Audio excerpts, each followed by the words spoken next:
Bien-aimés dans le Seigneur, bonjour, bon après-midi, bienvenue sur la radio Menorah Yeshua, mes bien-aimés, bienvenue dans votre émission L'avenir en Christ.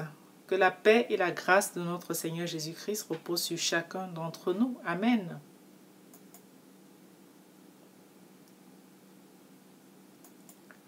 Nous espérons que vous avez passé un bon week-end, que vous avez bien pu vous reposer, décompresser un petit peu. Alors, si ce n'est pas le cas, mes bien-aimés, que le Seigneur vous soutienne et qu'il vous réconforte. Amen, amen. Amen, amen, mes bien-aimés. Amen. Alors, la thématique dont nous allons parler aujourd'hui, c'est l'exode new-yorkais. L'exode new-yorkais. Nous avons un message de la sœur. Nous espérons que vous nous entendez bien. La sœur Rachel dit l'émission vient de recommencer. C'est possible. Mais tu nous entends, sœur Rachel? Tu nous entends? Si tu nous entends, s'il te plaît, un petit message pour dire OK. Sœur Lisa, tu nous entends? Alors, on suppose que tout va bien.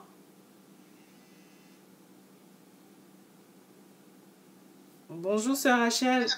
Bonjour, sœur Célestine. Donc, en fait, je ne sais pas, peut-être c'est moi qui ai un problème parce que tout à l'heure, il y avait une émission qui commençait et je me suis rendu compte que non, peut-être c'était une ancienne émission parce que tu parlais justement de ce jeune par rapport à la police et tout, donc ce jeune Congolais.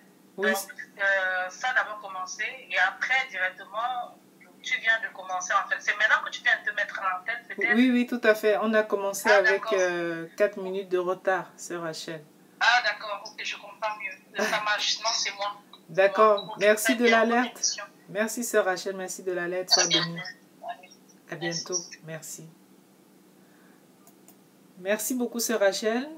Que le Seigneur vraiment te bénisse. Merci de l'alerte. On ne sait jamais, vous savez, il y a les aléas du direct. Lorsqu'on est en direct, parfois, on peut perdre l'antenne sans même s'en rendre compte. Voilà. La thématique que nous allons aborder aujourd'hui, mes bien-aimés, c'est l'exode new-yorkais. Nous allons parler de ça aujourd'hui, l'exode new-yorkais, qui aurait pu croire que Manhattan, le cœur, la partie principale de New York pouvait se retrouver avec 5% peuple de Dieu, 5% de logements vacants. Ça n'était jamais arrivé, ça n'était jamais arrivé, sauf peut-être dans des grandes occasions comme peut-être les guerres ou alors des situations de grosses crises financières, etc. Mais New York est véritablement en train de voir certains de ses habitants, en tout cas le cœur, Manhattan, etc., certains de ses habitants partir dans les périphéries à cause du Covid-19. Donc ils vont s'installer ailleurs, ils vont s'installer dans les villes avoisinantes. Ils vont aussi s'installer dans le New Jersey, parce que le New Jersey, c'est un État américain qui est donc proche de New York. Voilà, qui aurait pu penser qu'on pouvait en arriver là, mes bien-aimés. C'est de ça que nous allons parler aujourd'hui, afin que chacun comprenne qu'il n'y a aucune situation en réalité n'est éternelle. Il n'y a que l'amour de Dieu qui est éternel, qui ne change pas. Il n'y a que la vie, la véritable vie que nous offre le Seigneur Jésus-Christ qui ne change pas. Il n'y a que ça. Toute autre chose vraiment est éphémère. Et oui, qui aurait pu penser qu'on pouvait en arriver à cette situation? Mais bien aimé, c'est notre thématique d'aujourd'hui. Inclinons-nous dans la prière, prions Dieu. Seigneur, nous te remercions. Nous t'élèvons, nous te remercions pour tout ce que tu fais pour nous, Père, pour tout ce que tu as accompli dans nos vies. Merci pour ce moment, merci même pour cette occasion, Père, que tu nous donnes de pouvoir parler, échanger avec ton peuple. Seigneur, tu es grand, tu es digne de recevoir vraiment toute notre reconnaissance. Père éternel, prends pitié de nous. Pardonne-nous nos péchés, garde-nous dans le creux de ta main. Sois abondamment béni, Majesté. Bénis cette émission. Sanctifie-la, Seigneur. Sanctifie-nous au nom de Jésus, Seigneur. Et Père, vraiment, rends-nous dignes de pouvoir ainsi parler par rapport à toi, ta parole. de parler de ton nom, Seigneur, à tes enfants de par le monde. Pardonne-nous nos péchés, Seigneur. Reste avec nous, nous avons besoin de toi. Bénis les radios. Bénis également les différents dispositifs qui vont être mis en place, Seigneur, notamment pour pouvoir que les émissions arrivent aussi sur YouTube, etc. Seigneur, aide-nous dans cette démarche. Et Père éternel, accompagne tous tes serviteurs dans le monde entier où qu'ils soient.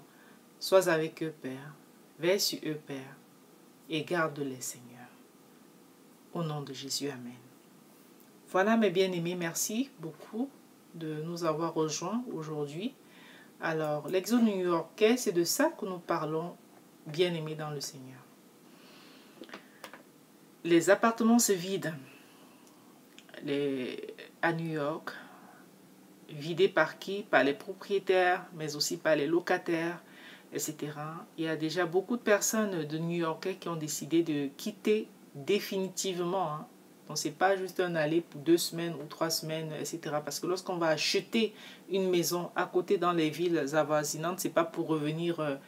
c'est pas pour revenir dans 2 jours ou dans 3 semaines. C'est parce qu'il y a derrière cela un désir de s'établir durablement un peu plus loin de New York. New York City, hein, nous ne parlons pas de l'état de New York, mais nous parlons de New York City. Voilà. Et donc, c'est la pandémie, ce sont les conséquences de la pandémie du Covid-19 qui poussent ainsi beaucoup de personnes à faire donc cet exode new-yorkais. Et cela conduit à quoi? Cela conduit à une hausse des prix de l'immobilier autour de cette métropole. Autour, parce que tout ce qui est à coûter est prisé en ce moment. Alors, il y a des personnes qui se sont retrouvées à déménager parce que leur femme, par exemple, était enceinte et ils ont trouvé qu'il fallait se barrer le plus vite possible de là-bas, etc. Les villes au nord de New York sont aussi prisées. Les villes à côté du Bronx sont également prisées, etc. etc.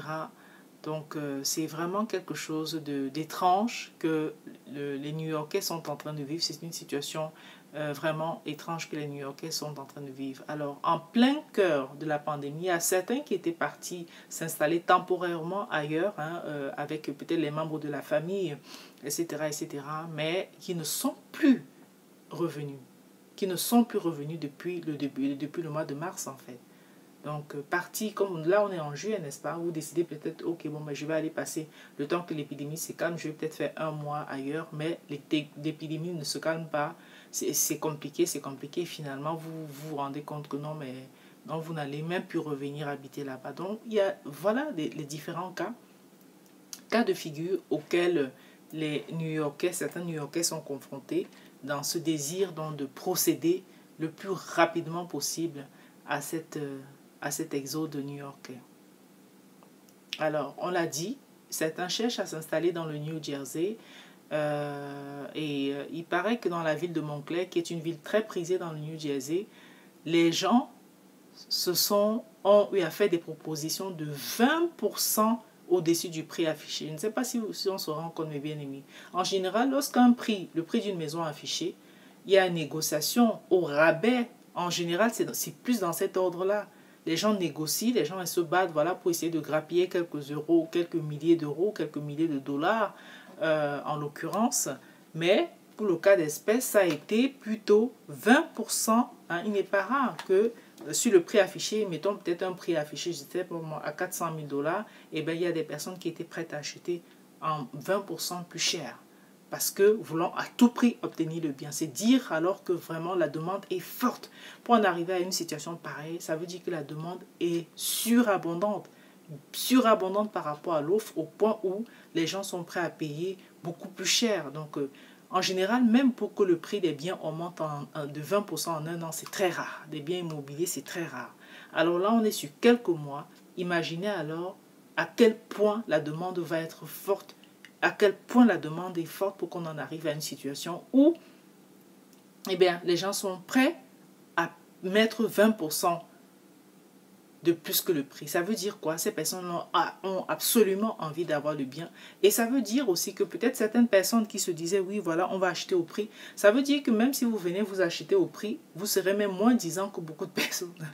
Alors qu'en temps normal, dans le cycle normal des ventes, ben, ceux qui achètent au prix, en général, ce sont ceux qui offrent, ils offrent le plus parce que beaucoup de personnes cherchent à négocier au rabais, justement.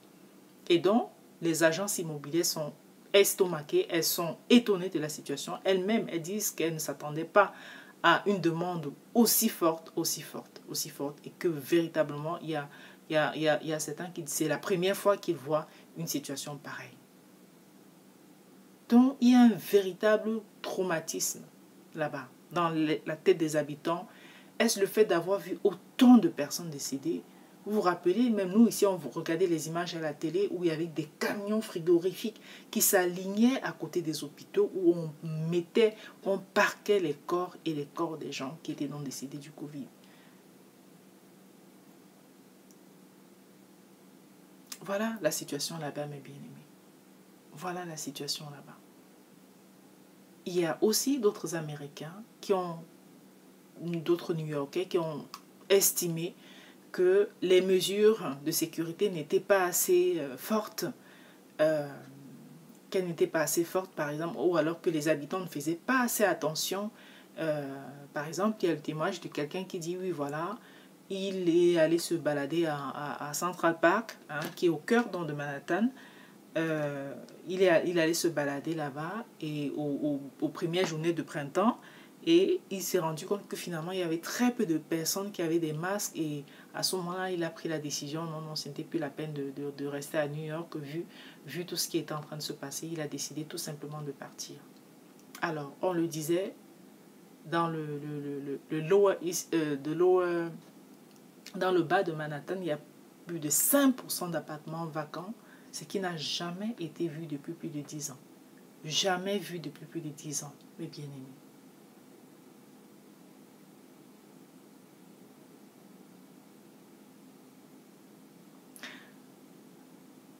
New York a rarement connu des situations où les gens délaissaient la ville, très très très rarement. Il y a eu la période de la crise de 2000, correspondant à 2003 à 2005, où beaucoup de New-Yorkais étaient partis. Mais pourquoi? À cause de la hausse des loyers, en fait. Donc, du fait de la crise, ils ne pouvaient plus, et puis décider de partir pour s'installer ailleurs. Et puis, il y avait eu également, dans les années 70, la grande criminalité qui avait poussé beaucoup de personnes, et la dégradation des services publics qui avait poussé beaucoup de personnes à fuir, hein, ceux qui avaient les moyens de fuir New York, qui fuyaient. Mais aujourd'hui, on est en train de vivre vraiment une situation inédite là-bas, et donc on fait face à un réel exode de New York. Et ceux qui ont la possibilité d'aller s'installer ailleurs le font, hein, allègrement, dans les villes à côté, dans les villes environnantes, dans l'État voisin, ils s'installent là-bas et ils le fuient, tout simplement, ils fuient. Voilà, mes bien-aimés, l'exode rural new-yorkais. Qui aurait pu penser, hein? Qui aurait pu penser quand on pensait que les touristes du monde entier, beaucoup de personnes du monde entier avaient ce désir, cette soif, oui, voilà, il faut que j'arrive à New York, il faut que je regarde, que je visite New York. Le nombre de touristes qui y allaient, ça fait partie des principales destinations touristiques du monde entier. Et on se rend compte aujourd'hui, eh ben, ce qui pouvait faire, hein, que les propres habitants sont en train justement simplement de prendre le large pour essayer d'aller beaucoup plus loin. Qui aurait pu penser à ça? Aucune situation n'est pérenne. Vanité des vanités, nous dit l'Ecclésiaste, tout est vanité. La seule chose qui sera éternelle, c'est l'amour de Dieu. C'est l'amour qui ne passera jamais. C'est l'amour qui ne passera jamais. C'est la vie éternelle que nous propose le Seigneur Jésus-Christ. À toi, mon frère, à toi, ma soeur, aujourd'hui. Voilà les seules choses qui ne passeront pas. Mais toutes autres choses passeront. Toutes autres choses passeront. Alors, nous devons plutôt nous battre, frères et sœurs, dans le Seigneur, à aller à donner de l'importance, à accorder davantage d'importance aux choses qui ne passeront pas, aux choses qui ne sont pas de l'ordre de la vanité. Toutes choses sont vaniteuses. On peut regarder Notre-Dame, par exemple.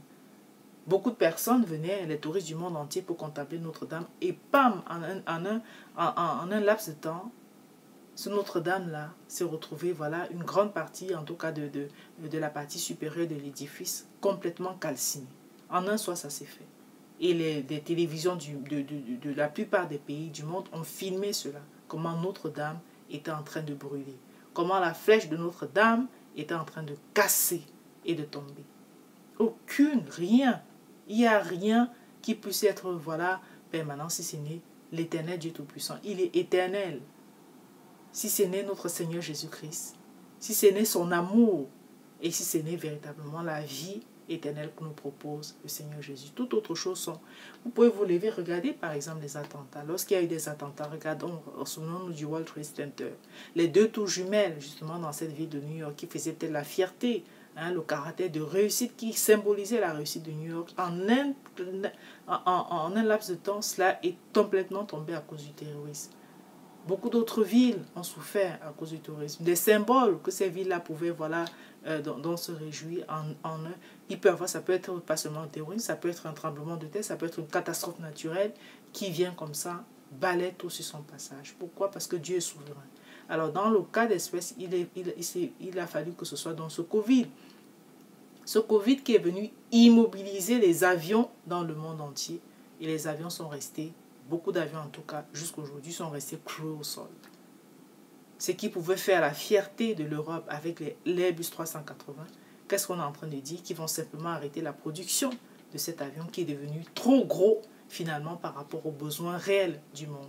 Ce qui pouvait symboliser, voilà, le mastodonte, quelque chose vraiment d'énorme, qui pouvait faire en sorte que les États s'enorgueillissent pour dire, oui, voilà, nous avons réussi un exploit.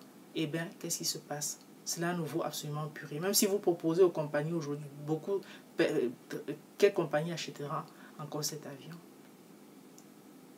Ceci pour dire, mes bien-aimés, que nous devons tout simplement, au contraire, nous accrocher au Seigneur, Dieu Tout-Puissant, parce que véritablement dans ce monde, tout est vanité, vanité des vanités, tout est vanité. Amen. Alléluia. Gloire à Dieu. Nous allons partager Jérémie 51, une seconde mes bien-aimés. Nous allons partager Jérémie 51, les 13 premiers versets. Une seconde mes bien-aimés. Nous revenons.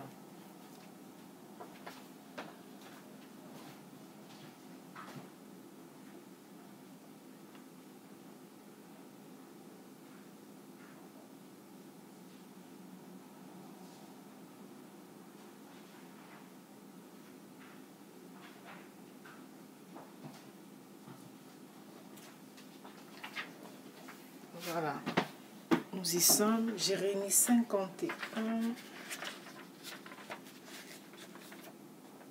les 13 premiers versets, nous lisons. Ainsi a dit l'Éternel, voici je vais faire lever un vent de destruction contre Babylone, et contre ceux qui y habitent, et dont le cœur s'élève contre moi. Et j'enverrai contre Babylone des vanneurs qui la vanneront et qui videront son pays, car ils viendront sur elle de tous côtés au jour de son malheur. Qu'on bande l'arc contre celui qui bande son arc, et contre celui qui est fier dans sa cuirasse. Et n'épargnez point ces gens d'élite. Exterminez à la façon de l'interdit toute son armée. Et les blessés à mort tomberont au pays des Chaldéens, et ceux qui auront été percés dans ses places. Car Israël et Juda n'est point privé de son Dieu, dit l'Éternel des armées. Mais leur pays a été trouvé plein de crimes par le Saint d'Israël. Fuyez hors de Babylone et sauvez chacun sa vie de peur que vous ne périssiez dans son iniquité. Car c'est le temps de la vengeance de l'Éternel. Il lui rend ce qu'elle a mérité. Babylone a été comme une coupe d'or dans la main de l'Éternel. Elle enivrait toute la terre. Les nations ont bu de son vin. C'est pourquoi les nations sont devenues folles. Babylone est tombée en un instant et elle a été brisée. Hurlez sur elle, prenez du baume pour sa douleur, peut-être qu'elle guérira. Nous avons traité Babylone et elle n'est point guérie. Laissez-la et nous en allons chacun dans son pays. car sa condamnation est parvenue jusqu'aux cieux et s'est élevée jusqu'aux nues. L'Éternel a mis en évidence notre justice. Venez et que nous racontions en Sion l'œuvre de l'Éternel notre Dieu. Aiguisez les flèches et assemblez les boucliers. L'Éternel a réveillé l'esprit des rois de Médie, car il a résolu de détruire Babylone, parce que c'est la vengeance de l'Éternel et la vengeance de son temple. Élevez l'enseigne sur les murailles de Babylone, renforcez la garnison, posez les gardes, préparez des embuscades, car l'Éternel a formé un dessein, même il exécute ce qu'il a dit contre les habitants de Babylone. Tu étais assise sur plusieurs eaux, abordant ton trésor. Ta fin est venue et le comble de ton avarice. Amen, amen, mes bien-aimés, peuple de Dieu. Amen. La chute de Babylone. La chute de Babylone. Avec cette histoire de Covid dont on n'est pas encore en train de voir le bout, nous nous rendons bien compte à quel point, véritablement, ce qui peut être appelé puissance, oui, des puissances, on parle parfois des puissances, les États, etc. Tout cela est bien tellement relatif. Cette histoire nous enseigne également que l'homme doit garder une bonne dose d'humilité. Hier, nous étions plutôt très agréablement surpris de voir que enfin le président Trump a décidé de porter le masque pour la première fois en public. Nous ne savons pas s'il le portait de temps en temps hors caméra, nous n'en savons rien, mais en tout cas, à chaque fois qu'il se présentait devant les caméras, il n'avait jamais le masque. D'ailleurs, il a fait tout récemment un grand meeting dans la ville de Tulsa, où il a, la salle n'était pas pleine, hein, et puis tout de suite après le passage là, et on a constaté qu'il y avait une flambée de cas de Covid. Alors, c'est très compliqué. Alors, le fait d'avoir minimisé aussi, c'est parce que bon, les responsables doivent pouvoir donner de l'exemple, n'est-ce pas? Lorsqu'on est responsable à la tête d'un pays, on doit pouvoir prêcher, hein, par l'exemple, en encourageant justement les citoyens à adopter une conduite prudente. Ça n'a pas du tout été le cas et donc beaucoup d'Américains ont négligé cela. Il y a eu des fêtes Covid qui se sont organisées aux États-Unis. Dans beaucoup d'endroits, les jeunes fêtes Covid, ça veut dire quoi? Les jeunes décident tout simplement d'organiser des fêtes en invitant des personnes qui ont déjà été infectées au Covid parce qu'ils se disent, voilà, en état en contact, pour se faire contaminer, hein, pour se faire contaminer. Donc, en se contaminant, ils se disaient ainsi pouvoir développer leur immunité, puisqu'il y a des théories de départ qui disaient qu'une fois que quelqu'un a le Covid, il est immunisé. Nous ne pouvons pas croire, en tout cas nous ne croyons pas vraiment fermement à cette théorie parce que nous savons tous, peuple de Dieu, depuis le début de cette pandémie, ce qui a été dit, il y a des choses qui ont été dites et qu'il y a des choses qui ont été contredites juste après parce qu'on s'est rendu compte que c'était faux. Souvenons-nous des enfants. Au départ, oui, c'est des super vecteurs de virus, ils transmettent le virus. Après, non, mais les enfants ne sont pas contaminants. On a dit non, les enfants, ça ne prend pas les enfants. Ah ben si, les enfants ont été quand même touchés. Ceci, cela. Donc, il y a des choses et leurs contraires qui ont été dites autour de cette maladie. Alors, même cette option, on dit oui, voilà, celui qui a déjà été, il est immunisé. Nous n'y croyons pas. Pourquoi nous n'y croyons pas? Parce que, comment expliquer que les personnes qui ont été victimes de ça, jusqu'aujourd'hui, ou alors bien après avoir été déclarées guéries, donc entre guillemets, nous le mettons vraiment entre guillemets, par l'hôpital, se retrouvent encore avec des séquelles au point de pouvoir repartir. Certains qui avaient été testés négatifs, quelques temps après, quand ils redéveloppent les séquelles, ils sont retestés positifs à nouveau. On les traite encore, ils sont testés négatifs. Après quelques temps, ils sont encore retestés positifs. Il y a le cas d'une femme qui a fait son témoignage. Elle a fait plusieurs tours à l'hôpital. Alors, comment est-ce qu'on peut parler d'immunisation et si quelqu'un derrière redéveloppe encore la maladie? Donc, vraiment, prenons garde et nous profitons aussi pour attirer l'attention des jeunes par rapport à cela. Tu ne tenteras pas ton Dieu. Tu ne tenteras pas. Il y a un jeune de 30 ans, justement, aux États-Unis qui est décédé, exposé, parce qu'il était parti lui aussi dans une de ces fêtes Covid, pour s'exposer volontairement à la contamination. Et qu'est-ce qu'il a dit à une de ses infirmières finalement, quand il était couché sur le lit d'hôpital? Il a dit qu'il pense qu'il a fait une erreur. Il pense qu'il a fait une erreur. Alors pourquoi gâcher, pourquoi prendre des risques inutiles?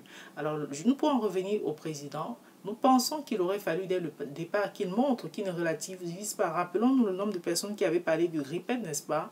Rappelons-nous que lui-même, il avait dit que oui, que dès que les beaux jours viendraient, eh ben, ce serait parti. Mais on voit encore aux États-Unis des contaminations records. Il y a la Floride où, quand les gens de New York se battaient dès le départ de cette pandémie, essayaient de se battre pour pouvoir contenir ça, les gens de Floride étaient tout le temps sur les plages, bien, il y avait aucun confinement là-bas. Ces États-là continuaient à vivre comme si de rien n'était. Et bien, qu'est-ce qui s'est passé? On l'a vu hier. Le record qu'un État ait jamais eu en nombre de cas aux États-Unis, 15 000 nouvelles personnes, rien que dans l'État de Floride. Rien que dans l'État de Floride. On le voit aux États-Unis, lorsqu'on additionne les différents États, il y a plusieurs États là-bas, de 50, une cinquantaine d'États. Donc, lorsque vous additionnez rien que la Floride, et pour atteindre des chiffres records autour de 60 000 nouveaux cas par jour, 60 000 nouveaux cas, et des décès toujours par centaines. Donc, les choses ne sont pas en train de baisser là-bas. Partout ailleurs, on voit, bon, ben, ça essaye soit d'être stabilisé ou de baisser un petit peu. Mais aux États-Unis, depuis, ils sont toujours, on a l'impression qu'ils sont toujours dans leur première vague. Les autres parleront peut-être de leur deuxième vague. Mais eux, c'est toujours là, cette première vague-là qui continue, qui n'a pas la courbe, ne s'est pas, voilà, à un moment donné aplati. Ils sont toujours dans la flèche montante. Ils sont toujours dans la flèche montante. Nous pensons que c'est quelque chose qu'il faut, où il aurait fallu avoir beaucoup, vraiment d'humilité, notamment de la part des chefs d'État. Ne pas penser que oui, voilà, on est tout puissant, parce qu'on est tout puissant peut-être sur le plan économique, que même là, encore, on va venir à bout. Non, on ne viendra à bout que avec l'aide du Seigneur. Amen. Alléluia. Que avec l'aide de Dieu.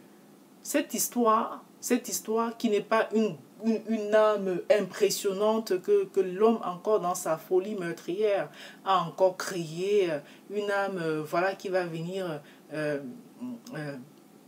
tuer les gens, une super mitraillette qui va venir tuer les gens, etc. etc. Peut-être que c'est même l'homme qui a créé ça. Mais sauf que c'est tout petit comme ça, c'est tout petit, mais alors ça fait des dégâts terribles. Ça fait des dégâts que même les grandes guerres n'ont pas encore eu à faire. Lorsqu'on regarde le nombre de morts auxquels l'Amérique a déjà été confrontée, ça a fait plus de morts en Amérique sur ce continent-là que la Première Guerre mondiale, ce Covid-là. Donc c'est une âme redoutable, mes bien-aimés. C'est une âme redoutable. Et face à ça, il faut avoir beaucoup d'humilité afin que, justement, cette grande ville qui pouvait faire la fierté des nations, etc., ne se transforme pas tout simplement en des Babylones qui commencent à devenir désertiques, que les gens fuient, qui ne guérissent pas, comme on l'a vu dans la parole tout à l'heure dans Jérémie 51, verset 13, c'est Babylone, hein, cette Babylone où les gens fuyaient, cette Babylone qui était tombée, cette Babylone qui était tellement élevée et qui a été donc renversée par la sentence de l'Éternel, cette Babylone où on dit, voilà, fuyez plutôt là, fuyez-la plutôt. Cette Babylone qui n'est point guérie. Laissez son pays. Allons-nous-en chacun dans son pays, car sa condamnation est parvenue jusqu'aux cieux et s'est élevée jusqu'aux nues. Il n'y a pas que les États-Unis, il y a aussi toutes les capitales européennes. Parce que lorsqu'on regarde bien, on dirait que c'est le cœur des capitales qui ont été beaucoup touchées. Le cœur des grandes villes de la plupart de toutes les nations du monde entier qui ont été beaucoup touchées. En France, par exemple, il y a eu Paris et sa région qui ont été fortement, c'était vraiment les régions les plus fortement touchées. Lorsqu'on regarde l'Angleterre, il y a eu Londres qui a été vraiment beaucoup touchée. Hein? C'est les grandes capitales qui ont, dans le monde entier, même en Afrique, hein, c'est les grandes capitales, ce sont les grandes villes qui ont été le plus impactées. Au Cameroun, par exemple, Yaoundé, la capitale a été très touchée par rapport à, ensuite, venez de Douala. Donc, c'est les grandes villes à chaque fois. Et c'est quelque chose qui a touché aussi les grands de ce monde. Il y a le président Jair Bolsonaro qui a été touché. Il y a Boris Johnson, hein, le premier ministre d'Angleterre. Il y a eu le roi, le futur roi d'Angleterre. Il y a eu le prince de Monaco. Il y a eu peut-être d'autres personnes dont on ne sait pas, etc. Il y a eu la femme de Justin Trudeau. Nous ne savons pas si lui-même derrière n'avait pas été...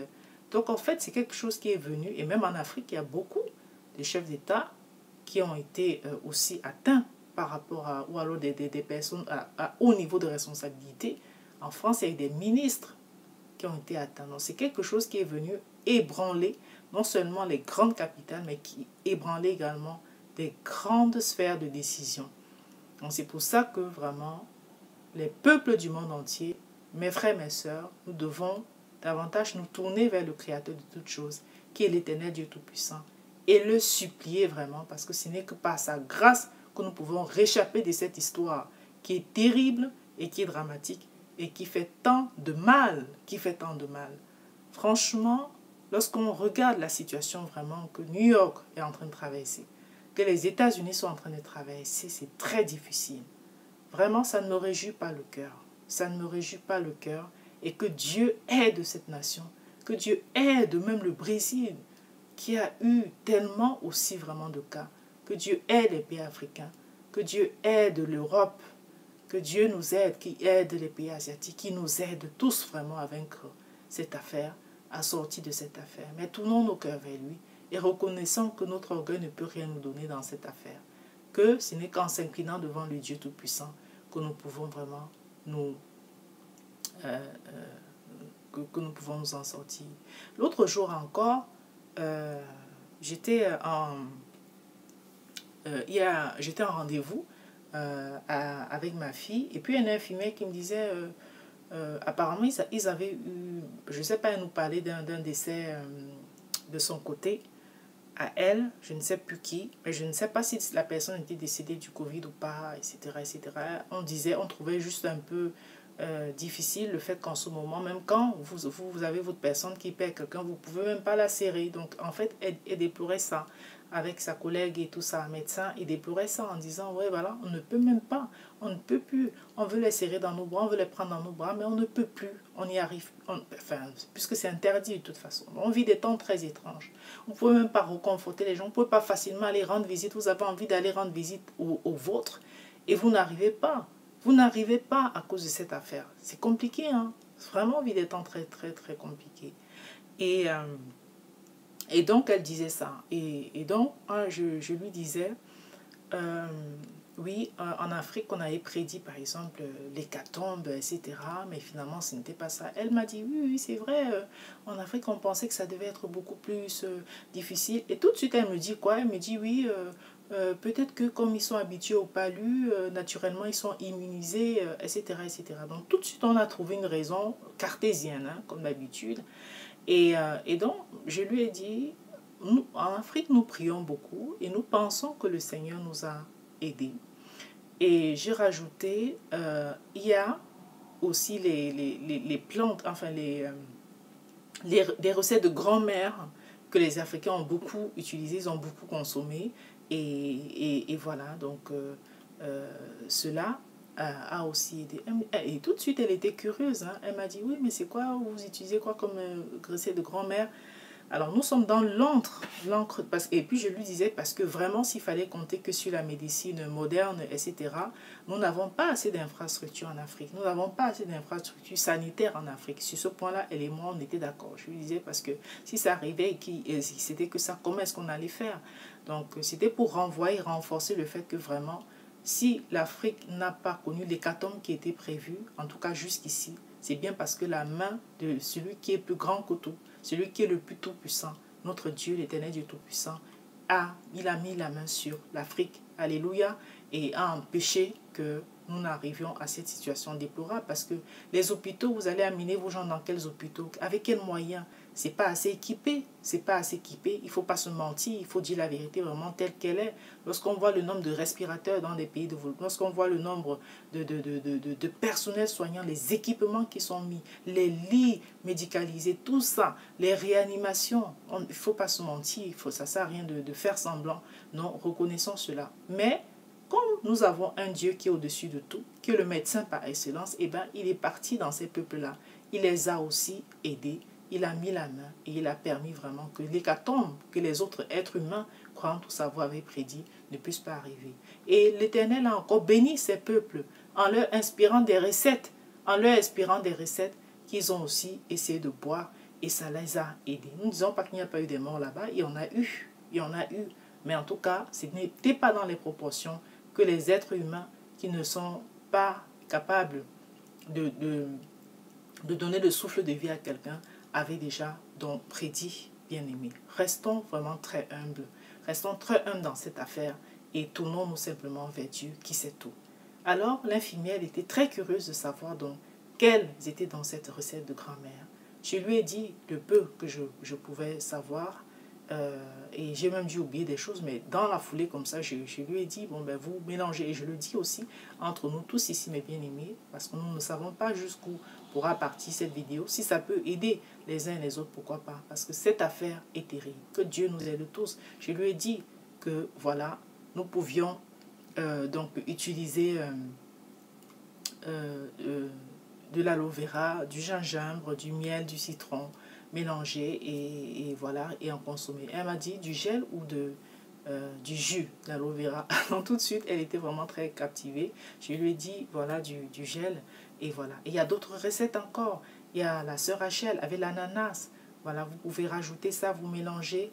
Il y a, vous pouvez essayer de dégager vos voies aériennes avec l'eucalyptus. Voilà, vous pouvez brûler ça pour aspirer ou alors faire bouillir les feuilles et ça va dégager cette belle odeur mentholée. Vous recouvrez et puis vous dégagez les voies aériennes, vraiment. Que le Seigneur nous aide. Il y a beaucoup d'autres choses. Et puis priez, priez, priez, priez bien sûr parce que le premier médecin, c'est le Seigneur Dieu Tout-Puissant. Mais bien aimés, prenons garde parce que si les nations du monde continuent de s'enorgueillir, de croire qu'elles peuvent, voilà, elles sont tellement puissantes, et bien, leur grande ville, leur grande capitale risque de se transformer en cette Babylone. Prenons vraiment garde qu'elle ne se transforme en cette Babylone et qui fera en sorte que, voilà, ces lieux qui pouvaient faire la fierté, la fierté des uns et des autres, puis se transforment simplement en lieu de désolation. Nous avons parlé de l'exode new-yorkais. Eh bien, mes bien-aimés, prenons garde que ça ne n'aille partout et qu'on ne vive des situations terribles, aussi dramatiques. Amen. Que le Seigneur nous vienne en aide, mes bien-aimés. Ce que nous pouvions dire, c'est cela que nous pouvions dire autour donc de cette thématique d'aujourd'hui. Que Dieu soit béni. Prions Dieu. Père, nous te remercions vraiment. Nous te remettons toutes choses entre tes mains, Seigneur. Aide-nous, Seigneur, vraiment. Bénis l'enseignement, bénis l'écoute, Père. Que tout soit fait pour ta gloire. Aide-nous, Seigneur. Merci pour ta présence, pour ton amour, Père. Sois élevé à jamais, Majesté. Nous t'aimons, notre Dieu. Sois béni, sois élevé. Amen, amen. Merci, mes bien-aimés, d'avoir donc été à l'écoute. Vous retrouverez dès demain 10h du volant la sœur Rachel dans l'émission Les Matinales de Rachel. Et mercredi, Chrétien persécuté, peut-être 14h. Et mercredi 17h30, La foi en Jésus-Christ, présentée par la sœur Lisa. Quant à nous, retrouverons-nous, si Dieu le veut, dès demain, 16h, heure de Paris, pour une nouvelle émission de l'Avenir en Christ. Nous allons basculer dans quelques instants sur Christ Now, Awakening Radio, pour la version en anglais de ce programme. Soyez bénis, mes bien-aimés, et que le Seigneur nous garde tous, le Seigneur Jésus nous garde tous. Amen, amen. C'était la sœur Célestine. À demain. Et merci. À demain, si plaît à Dieu. Merci d'avoir été là. Au revoir. Merci.